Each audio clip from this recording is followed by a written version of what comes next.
You must have been thinking, as I was watching the inauguration of President Obama today, that, my goodness, this was inconceivable not that long ago.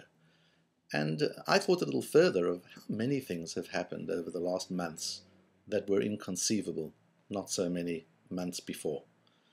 The demise of industries, the collapse of markets, most of what's happened that we considered previously inconceivable were uncomfortable, they were painful, they were negative.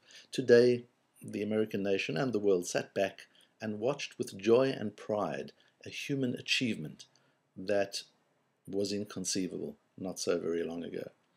And I suggest to you that this is what is going to mark the period of time we're entering now, a time where our assumptions brought with us from the past are no longer going to limit our potential achievements of the future.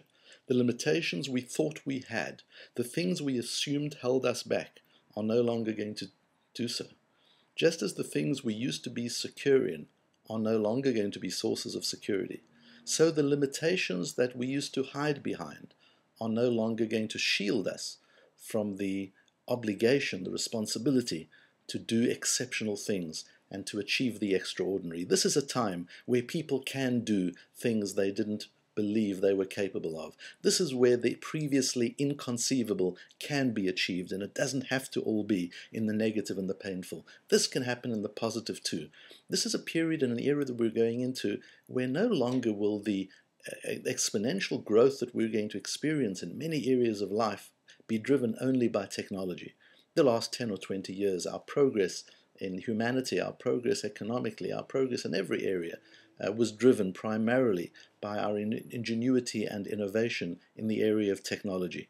While that will continue to develop and to expand, that is not where the quantum leaps of human achievement are going to come from.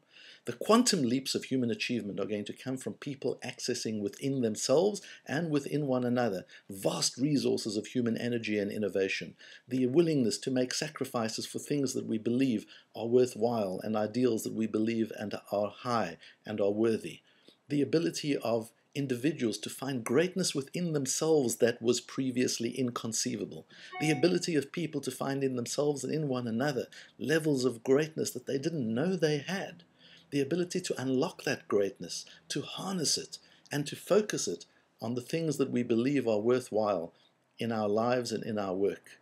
That is where the exponential growth of the future will come.